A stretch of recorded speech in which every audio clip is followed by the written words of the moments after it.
Mga pagbasa ng mga salita ng makapangyarihang Diyos ukol sa paghahangad sa katotohanan.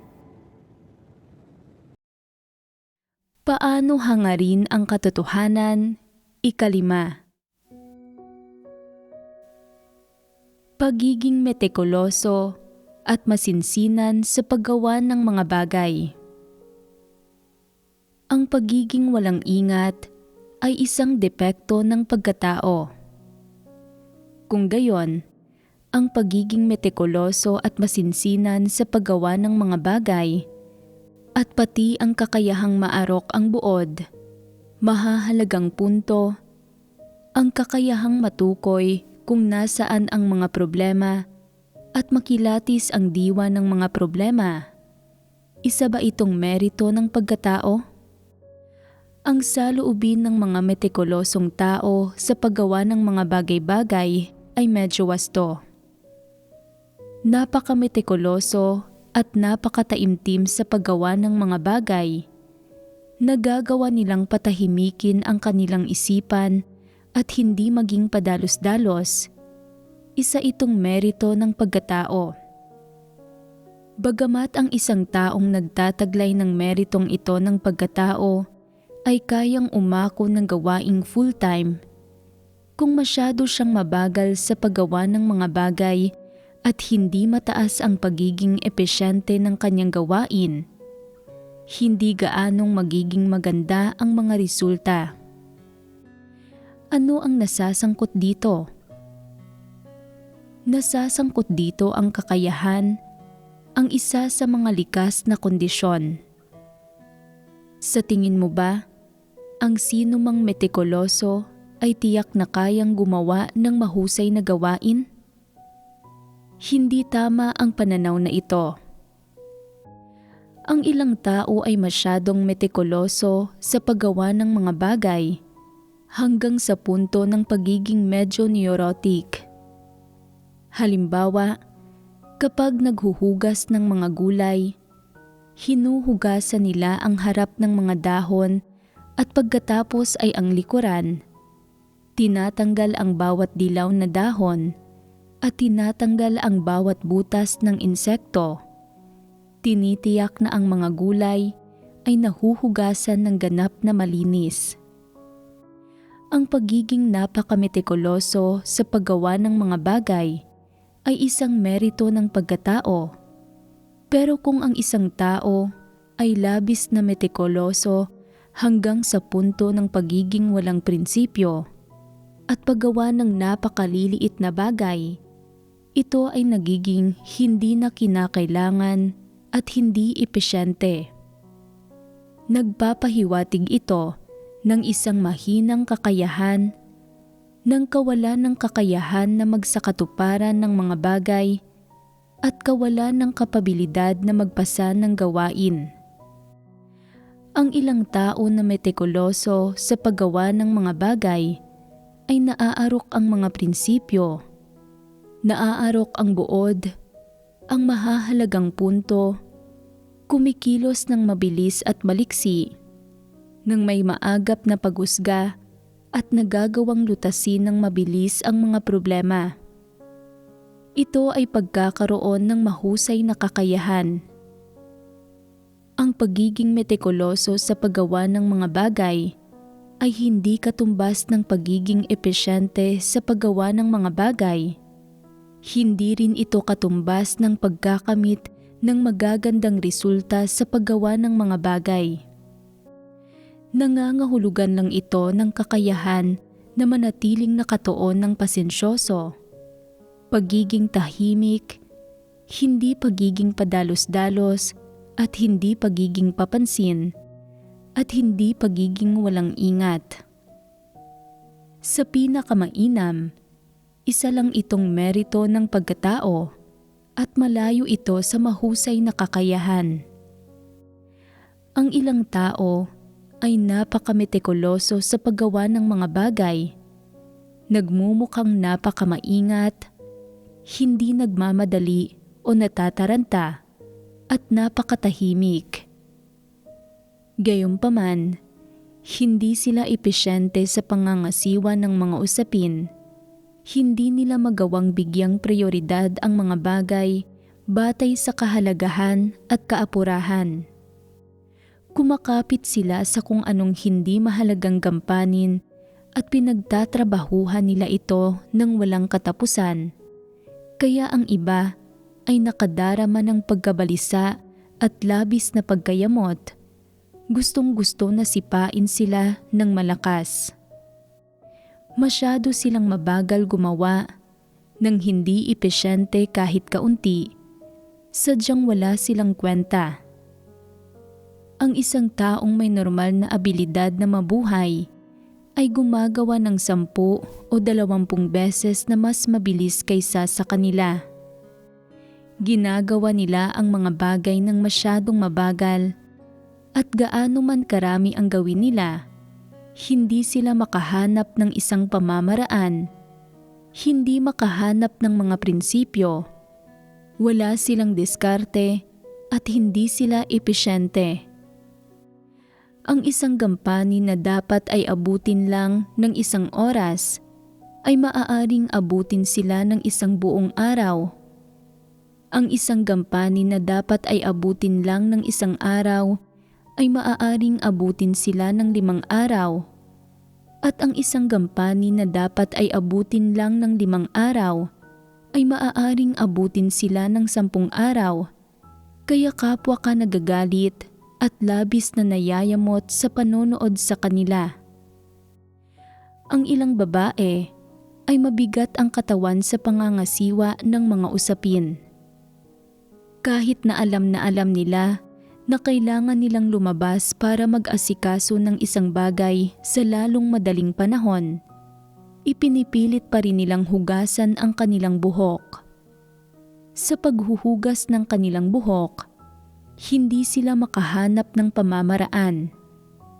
Sa halip na hugasan ang kanilang buong buhok, hinuhugasan nila ang kada hibla nito at pagkalipas ng kalahating oras ay hindi pa rin sila tapos. Hindi ba't baliw sila? Dahil sa paghuhugas ng kanilang buhok, sa huli ay naaantala nila ang mga wastong usapin.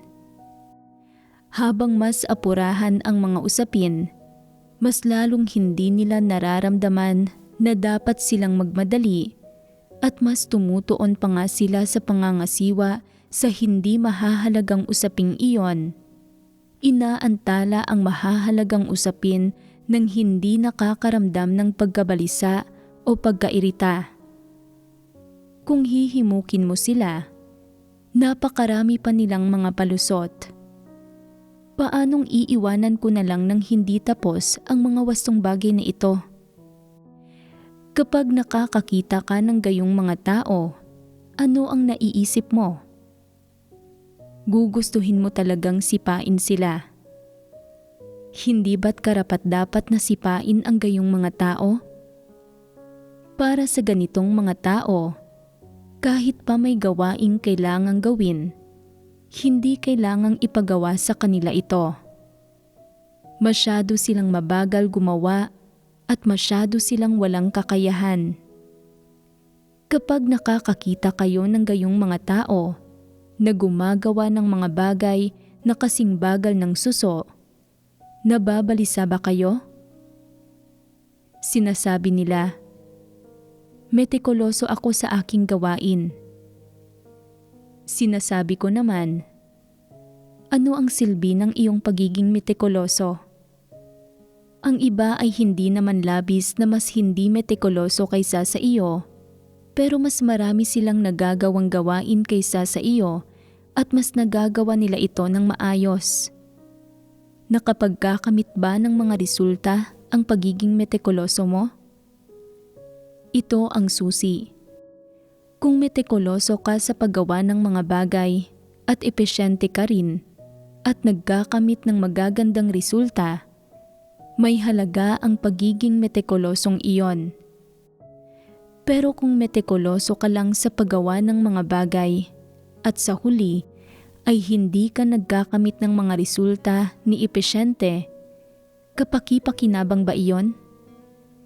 wala itong silbi.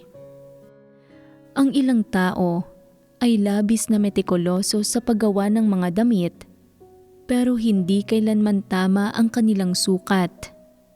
Hindi nila kayang tumpak na husgahan kung kakasya ba ang mga damit sa magsusuot nito.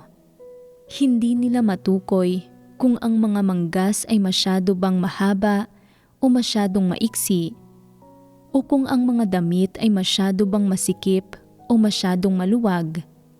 Hindi nila alam kung ano ang standard na lapad ng laylayan ng manggas at hindi nila alam kung naaangkop ba ang kwelyo.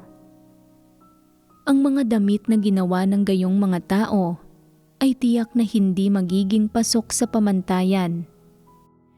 Kung ang isang tao ay kapwa metikuloso at may prinsipyo, ito ay tunay na isang merito ng pagkatao.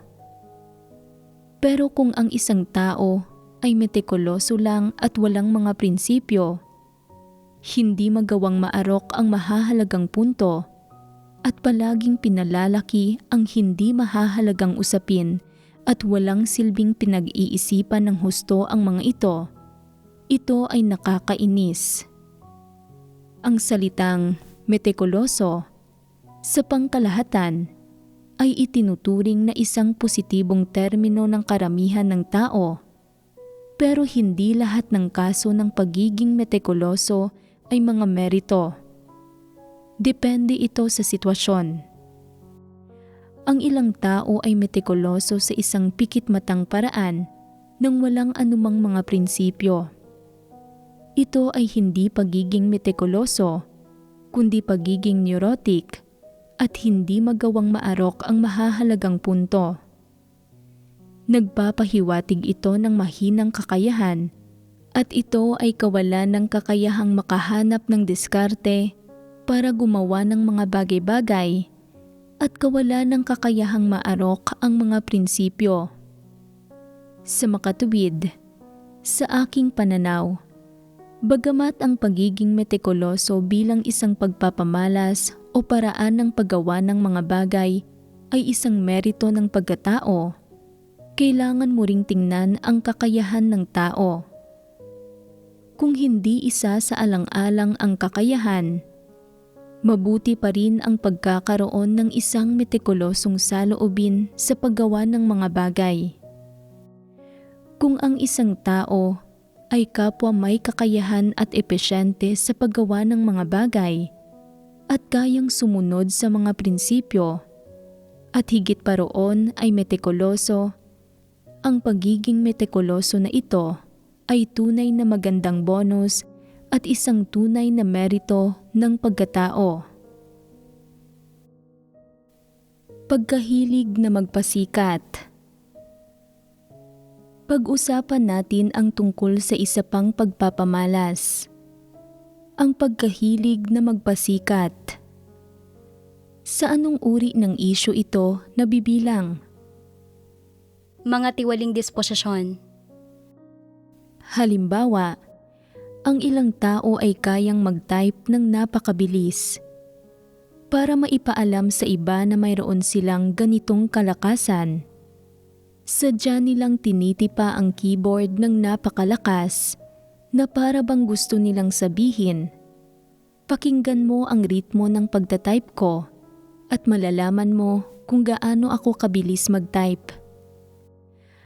Ang ilang tao ay mga nagsipagtapos mula sa unibersidad, kaya nakagawian na nilang magsabi ng mga bagay tulad ng, noong nasa unibersidad pa kami, ang mga propesor namin sa unibersidad, ang campus ng unibersidad namin, at iba pa.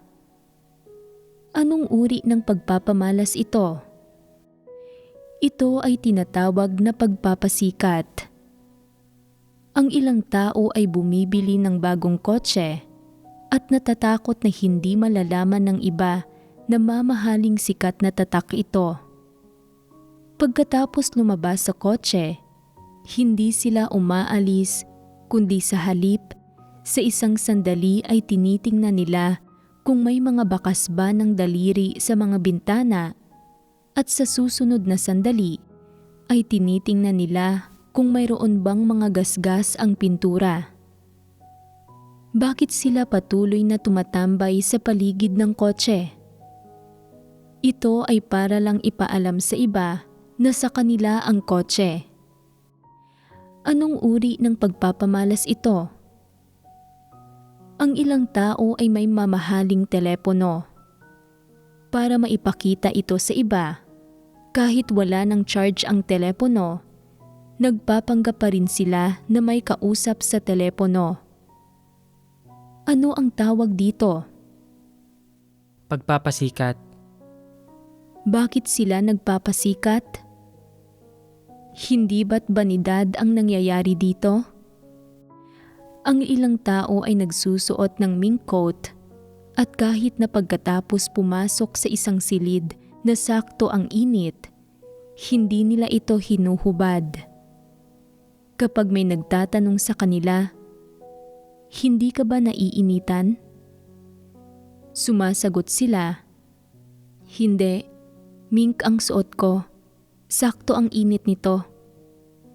Ipinagpapalagay nila na walang alam ang iba tungkol dito. Kapag hinuhubad ito, sinisiguro nila na maipakita ang tatak nito. Ipinaparada ito sa mga tao. Hindi lang ito mink coat. Mula rin ito sa ganito at ganyan, isang mamahalin na sikat na tatak, ni hindi mo ito alam. Kung hindi ito alam ng iba, bakit ka pa nagpapasikat? Hindi ba't walang silbi ang pagpapasikat na iyon? Ipinaparada pa nga ng ilang tao ang kanilang sarili sa akin. Sinasabi na, nakasuot ka ng duck-down jacket? Dapat ay magsuot ka ng mink coat. Sakto ang init nito. Sinasabi ko, sakto nga ang init nito, pero napakabigat naman ng coat na iyon. Nagsusuot sila ng mink coat at ipinaparada pa nga ang kanilang sarili sa harap ko.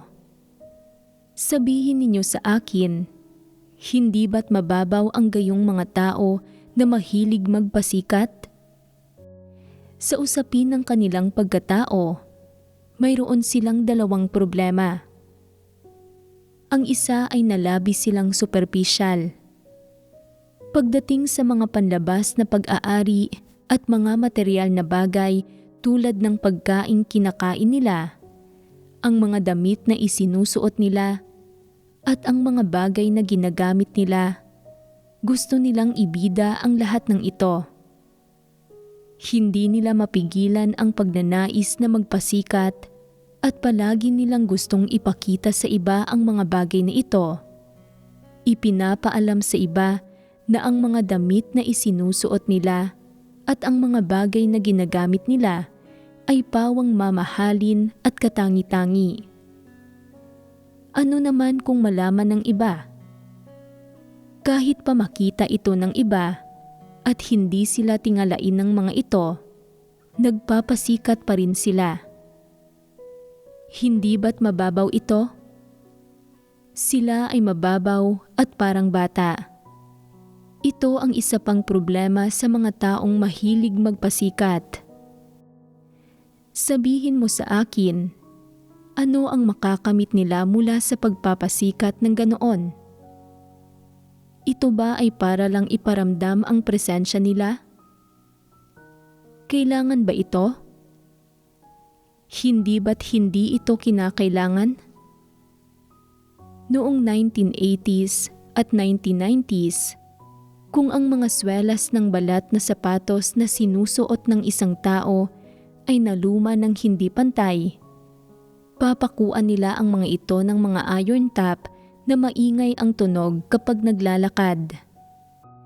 Kinailangan ng ilang tao na magpako ng mga iron top sa mga bagong balat na sapatos bago pa man nila suotin ang mga ito, para lang ipaalam sa iba na nagmamay-ari sila ng isang pares ng balat na sapatos.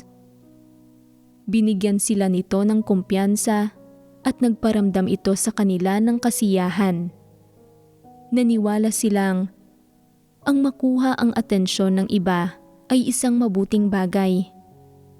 Pinatutunayan nito na kaakit-akit ako at na may saysay ang aking pag-iral.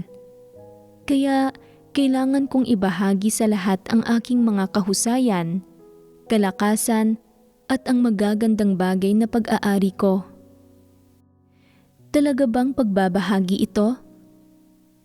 Ito ay tinatawag na pangangalandakan. Hindi ba't napakaraming tao sa mundong ito na mahilig mangalandakan? Iniisip ng lahat ng tao na napakanormal nito, hindi ba?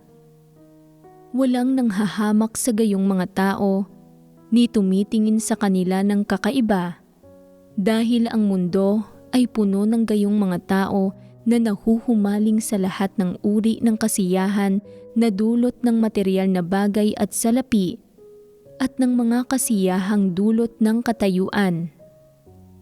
Sa makatwid, niluluwalhati ng mundong ito ang mga bagay na ito. Sa sambahayan ng Diyos, ang iba ay nasusuklam at nanghahamak sa gayong mga tao. Bakit? Ang mga nananampalataya sa Diyos, mula sa simula ng pagtatatag ng pundasyon hanggang sa unti-unting pagkaunawa sa katotohanan at sa halaga at kabuluhan ng pagiging tao, ay nagsisimulang hindi na masyadong pahalagahan ang mga material na kasiyahan at ang ilang superficial na bagay sa mundo. Nababawasan ang panloob na sigasig nila na maghangad ng mga panlabas na pag-aari. Nagbabago ang mga layon at direksyon ng kanilang paghahangad at nag-iiba ang mga pangangailangan ng kanilang panloob na mundo. Nagkakaroon sila ng ibang perspektiba sa mga material na pangangailangan. Nadarama na ang gayong mga bagay ay pawang hungkag at hindi matutugunan ang mga pangangailangan ng kanilang puso. Sa makatuwid, ang tendensiya nilang magpasikat at mga landakan ng lahat ng uri ng bagay ay nababawasan. Sa pinakamataas, ano ang ilang bagay na ipinapasikat o pinangangalandakan ng mga mananampalataya ng Diyos? Maaaring ipangalandakan nila ang mga bagay tulad ng kanilang mga kasanayan o kalakasan. Halimbawa, ang ilang taong mahilig kumanta ay palaging gustong iparinig sa iba ang kanilang boses. Sinasabi nila, "Pakinggan ninyo kung gaano kaganda ang boses ko." Natatakot sila na hindi malalaman ng iba na magaling silang kumanta at palagi nilang gustong magpasikat sa ganitong aspekto. Sa pagbubuod, ang pagkahilig na magpasikat ay isang depekto ng pagkatao. Isa itong pagpapamalas ng pagiging immature, pagiging isip bata, at pagiging mababaw ang pagkatao. Kapag ang mga tao ay nakakaunawa lang ng ilang salita at doktrina at hindi sila tunay na nagkamit ng katotohanan o nakapasok sa katotohanang realidad, mataas ang posibilidad na ipakita nila ang kapintasan na pagkahilig na magpasikat at ang depektong ito ng pagkatao ay hindi madaling mapagtagumpayan. Ito ay dahil bago makamit ng mga tao ang katotohanan, ang mga bagay na kaya nilang ipasikat at ipangalandakan ay ang kanilang kapital at kumpiyansa sa sarili para sa pamumuhay. May kumpiyansa ka sa iyong sariling asal at motibasyon sa paggawa ng mga bagay dahil lang umaasa ka sa mga bagay tulad ng hitsura, tindig, mga kalakasan, antas ng edukasyon, mga kalifikasyon, o mga propesyonal na kasanayan para mabuhay. Sa makatwid, ang karamihan ng tao sa magkakaibang antas ay nagpapakita ng kapintasan na pagkahilig na magpasikat at hindi ito madaling mapagtagumpayan, hindi madaling paghimagsikan. Kapag ang mga tao ay nakakaunawa sa katotohanan at nakakapasok sa katotohanang realidad, mayroon silang ilang tayog at nababawasan ang pakialam nila sa mga bagay na walang kaugnayan sa katotohanan. Nakikita nila na hindi kailangang magpasikat o mga landakan at na ang mga bagay na ito ay hindi kumakatawan na ang isang tao ay may pagkatao o na ang isang tao ay may tayog. At syempre, higit pa rito, hindi kinakatawan ng mga ito na ang isang tao ay naligtas o nagagawang magpasakop sa katotohanan at sa Diyos. Sa makatuwid, para sa ilang tao na dating mahilig magpasikat, habang nauunawaan nila ang katotohanan at nakakapasok sila sa katotohanang realidad, unti-unting naglalaho ang pagnanais na ito at hindi namamalayan na napagtatagumpayan at naglalaho ang depektong ito ng pagkatao. Gamitin nating halimbawa ang isang tao na nagsusuot ng medyo mamahaling t-shirt. Kapag aksidente itong nadumihan ng kaunti, labis siyang nababalisa. Sinasabihan siya ng isa pang tao, "Bakit labis kang nababalisa? Hindi ba't magiging maayos naman ito kung lalabhan mo lang ito?" Sumasagot siya, "Alam mo bang nagkakahalaga ng 200 yuan ang t-shirt na ito?" Pinipilit niyang banggitin ang presyo para ipaalam sa iba, saka lang siya nasisiyahan. Kung nauunawaan ng taong iyon ang katotohanan, kaya niyang harapin ng tama ang gayong mga usapin kapag nakaharap niya muli ang mga ito. Hindi niya babanggitin ang presyo at sa puntong ito, medyo mapipigilan ang kanyang banidad. Hindi ba't ipapakita nito na ang kanyang pagkatao ay medyo gumulang na at hindi na masyadong mababaw o parang bata? Kung gayon, ang kanyang pagkahilig na magpasikat, ang depektong ito ng kanyang pagkatao ay mapagtatagumpayan na. Paghamak sa mahihirap at pagpaboros sa mayayaman.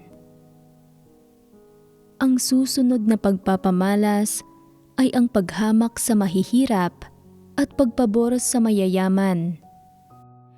Ang ilang tao, kapag nakakakita ng isang mayamang tao, ay agad na sumisip-sip dito. Nagsasabi ng mga bagay tulad ng, "Ang ganda ng balat mo.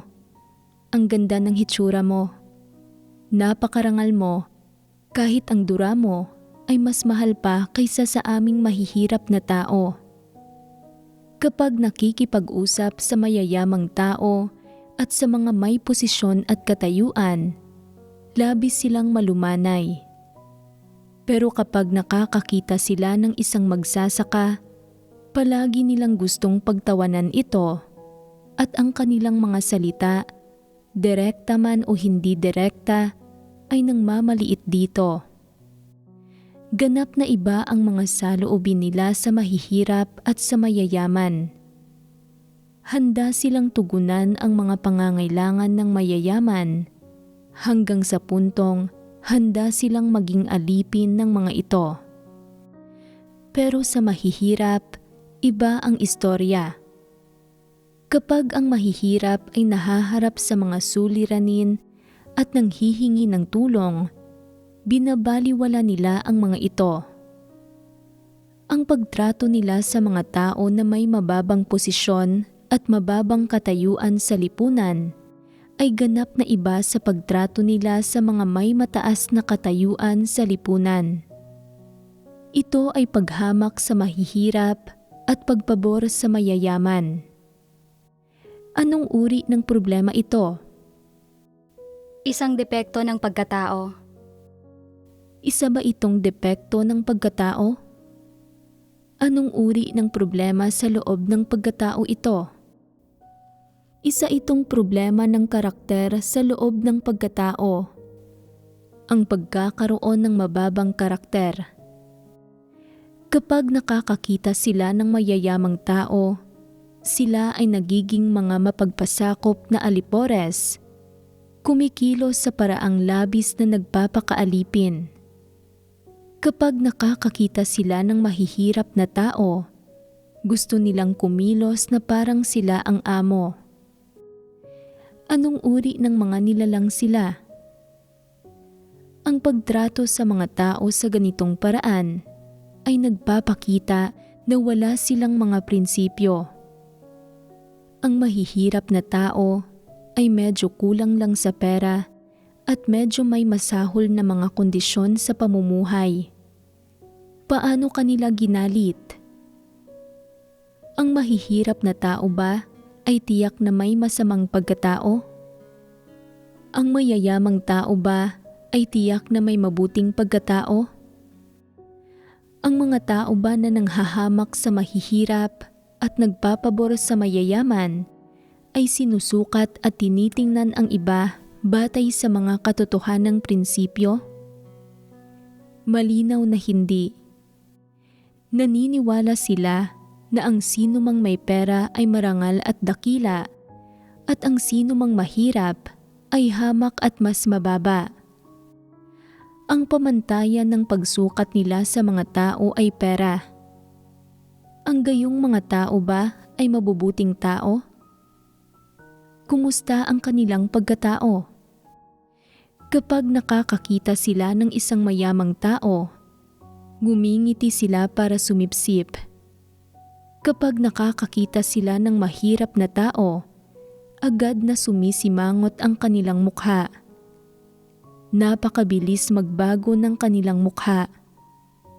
Handa pa nga silang magbitbit ng arinola para sa isang mayamang tao, pero ayaw nilang magsalin ng isang basong tubig para sa isang mahirap na tao. Anong uri ng mga nilalang sila? Hindi ba't mababa ang karakter nila? Mabuti ba na maging mga leader ang gayong mga tao?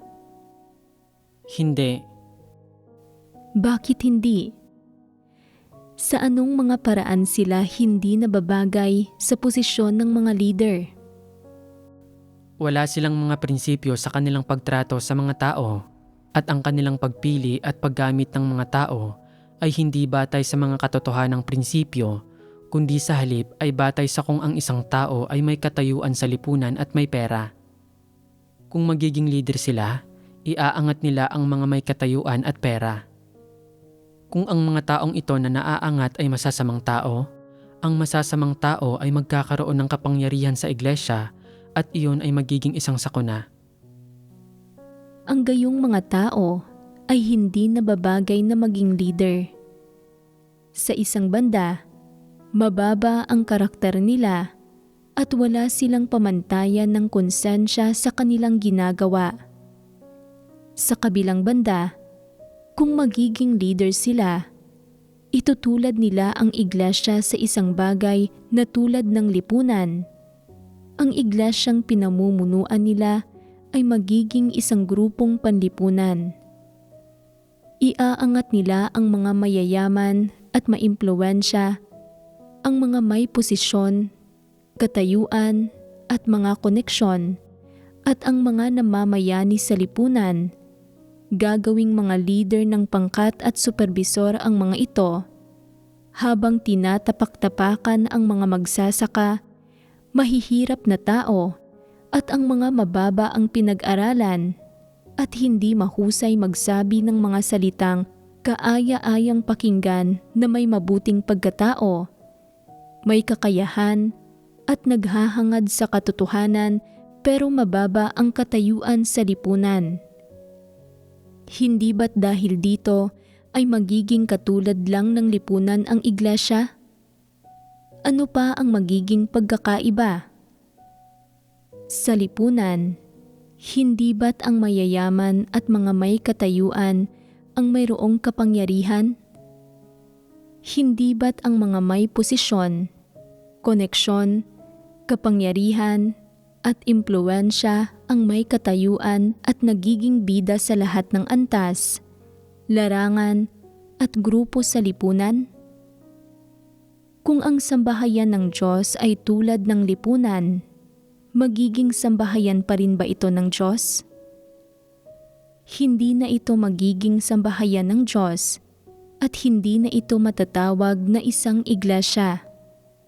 Ito ay magiging isang grupong panlipunan.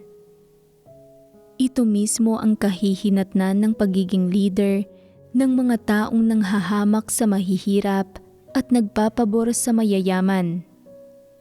Ang gayong mga tao ay nagiging alipores ng sino mang may katayuan. Sabihin mo sa akin, ang mga tao bang kumikilos bilang mga alipores ay mayroong anumang mga prinsipyo? Mayroon ba silang mga hangganan sa kanilang sariling asal? Ang gayong mga tao ay walang mga prinsipyo o hangganan sa kanilang sariling asal. Kapag nahaharap sa isang mapanganib na kapaligiran, maaari silang maging Judas. Kung babagsak ang kanilang bansa, magiging mga traidor sila. Kung magiging leader sila ng gobyerno, sila ay magiging mga traidor sa bansa. Ganito sila mismong uri ng nilalang. Sa makatuwid, hindi sila nababagay na maging leader. Ito ay dahil hindi sila gagawa ng tunay na gawain at pipinsalain nila ang mga kapatid. Tinatapakan ang lahat ng mga tunay na naghahangad sa katotohanan at may pagkatao, habang inaangat ang mga may masamang pagkatao, ang mga may katayuan at prominente at maimpluwensya sa lipunan. Ito ay direktang salungat sa mga prinsipyo ng sambahayan ng Diyos para sa pag-aangat ng mga tao. Kung ang gayong mga tao ang mamumuno at magkakaroon ng kapangyarihan sa sambahayan ng Diyos, makakausad ba ng maayos at walang hadlang ang gawain ng iglesia? Ang gawain ng iglesia at ang hinirang na mga tao ng Diyos ay masisira sa kamay ng mga taong ito. Ang mga taong ito ay magsasabwatan, maggagamitan, at magsosuportahan. Ang mga kapatid na naghahangad sa katotohanan ay isasantabi at ibubukod. Maaari pa nga na lahat sila ay maitalaga sa mga grupong B o mapaalis, kaya wala na silang malalabasan. Hindi ba't maaaring maging ganito ang kaso? Paano ba ang mga ugnayan sa pagitan ng mga taong ito?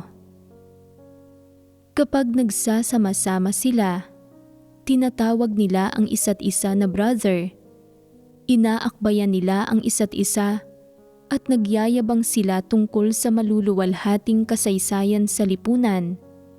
Pinag-uusapan kung ano ang magagawa nila para sa isa't isa, at pagkatapos ay itinatanong kung ano ang magagawa noong isa para sa kanila, kapwa naggagamitan. May pagkakaiba pa ba ang mga taong ito mula sa mga tao sa lipunan? Kapag magkakasama sila, hindi nila kinakain at iniinom ang salita ng Diyos. Hindi sila nagbabahaginan sa katotohanan. Hindi sila nagbabahaginan tungkol sa kanilang personal na pagkaunawang batay sa karanasan. Hindi nila pinag-uusapan ang pagkilala sa sarili at hindi hinihimay ang kanilang mga tiwaling disposisyon. Sa halip, pinag-uusapan lang nila kung gaano naging matagumpay ang takbo ng mga bagay para sa kanila sa lipunan, ang mga bagay na ginawa nila para maging bida sila, ang maluluwalhati nilang kasaysayan, kung sinong mga opisyal ang nakasama na nila sa pagkain at pag-inom, kung kaninong mga opisyal na sila sumipsip. Ang mga ito lang ang pinag-uusapan nila. Ang mga tao bang ito ay mga mananampalataya ng Diyos? Nakikipagkompetensya sila sa isa't isa tungkol sa katayuan, pinagmulan, mga abilidad, mga pamamaraan, habang nagsasabwatan at naggagamitan din. Ganito ang kanilang ugnayan. Kung isa kang ordinaryong tao o isang magsasaka na walang anumang magagawa para sa kanila, ang tingin nila sa iyo ay walang halaga, isang tao na ganap na hindi kapansin-pansin para sa kanila at ikaw ay isinasantabi. Ano ang pinag-uusapan nila kapag magkakasama sila? Tinatalakay nila kung aling tatak ng damit ang naglabas ng bagong item, kung anong bagong kotse ang inilabas, kung sino ang bumili ng diamante na may maraming karat, kung kaninong pag-aari ang nasubasta, kung kaninong stock ang bumaba o tumaas, kung kaninong kumpanya ang naisapubliko, kung sino ang sumipsip sa mga opisyal ng gobyerno, kung sino ang nakipagsabwatan sa kung anong gang, o kung sino ang nagbigay ng kung ilang regalo at gumastos ng kung gaano kalaking pera para maisagawa ang isang bagay. Itong mga bagay lang na ito. Sabihin mo sa akin, hindi ba't kasuklam-suklam ito? Kung palagi nilang pinag-uusapan ang ganitong mga bagay sa iglesia, hindi ba't magugulo at masisira nila ang buhay iglesia at ang gawain ng iglesia? Sabihin mo sa akin, ang gayong mga tao ba ay maaaring mapili bilang mga leader? Sila ay mga oportunista. Kapag natuklasan ninyo ang gayong mga tao sa iglesia, dapat ninyo silang ilantad at paalisin. Hindi pinapanatili ng sambahayan ng Diyos ang gayong mga tao. Ang mga oportunista sa sambahayan ng Diyos ay naroon lang para iraos ang mga bagay-bagay at patusong makakuha ng mga pagpapala. Hindi nila tinatanggap ang katotohanan kahit kaunti at hindi sila tumatanggap ng anumang mga positibong bagay. Dagdag pa rito, ginagawa ng mga taong ito ang kanilang tungkulin nang walang anumang sinseridad. Ayaw nilang gumugol kahit kaunti at gusto lang nilang magkamit ng mga pakinabang. Kung walang mga pakinabang, wala silang anumang gagawin. Habang ang mga kapatid ay nakatuon sa paggawa ng kanilang mga tungkulin at paggawa ng masigasig, isinasantabi nila ang kanilang mga tungkulin at nagpapakaabala sila sa mga personal na usapin. Nagpapakasa sa panga sa pagkain, pag-inom at pagsasaya. Madalas din silang mag-online at gumugol ng maraming oras sa pagsasaliksik ng mga bagay na hilig nila o pinakagusto nila tulad ng fashion, pagpapaganda at pag-eestilo ng buhok at mga mamahaling produktong pangkalusugan. Saan man sila magpunta, kumikilos sila ng arugante at nililindang nila ang iba. Hinahanap nila ang mga taong kauri nila at kapag nakakakita sila ng isang taong katulad nila, agad nila itong nakakasundo. Hindi nila makasundo ang mga tunay na kapatid at sa iglesia ay itinuturing silang kakatwa at hindi sila mga tao. Kapag nakakakita kayo ng gayong mga tao, dapat ninyo silang layuan. Higit pa rito, kung ang karamihan ng tao o ang inyong mga leader ay walang pagkilatis at itinuturing pa rin sila bilang mga tunay na nananampalatayang kapatid, dapat kayong kumilos para ilantad sila at paalisin sila. Nauunawaan na ba ninyo ngayon? Bakit dapat paalisin ang gayong mga tao? Dahil ang gayong mga tao ay madaling nagdudulot ng mga pagkakagulo sa iglesia, nagdadala ng isang negatibong atmosfera at kayang makaimpluwensya sa iba sa paggawa ng kanilang tungkulin at paghahangad sa katotohanan. Mismo, sinisira nila ang atmosfera ng iglesia. Sila mismo ay hindi naghahangad sa katotohanan at iniimpluwensyahan din nila ang iba, pinipigilan ang mga ito. Para sa paggawa ng gawain na nagkakahalaga ng $1, iginigiit nila na pasahurin sila ng $10. Ang paggamit sa gayong mga tao ay hindi man lang kasing sulit ng pag-aalaga sa isang aso. Kahit papaano, ang isang aso ay kayang magbantay ng bahay at maging tapat sa may-ari nito. Wala itong mga kahina-hinalang pagmamaniobra kapag walang nakatingin at hindi mo kailangang mag-alala na magdudulot ito ng problema kalaunan. Ano ang magiging mga kahihinatnan kung pahihintulutan ng iglesia ang mga tao na hinahamak ang mahihirap at pinapaboran ang mayayaman? Matutulungan ba nila ang hinirang na mga tao ng Diyos? Maaari ba silang maging kapaki-pakinabang sa iba?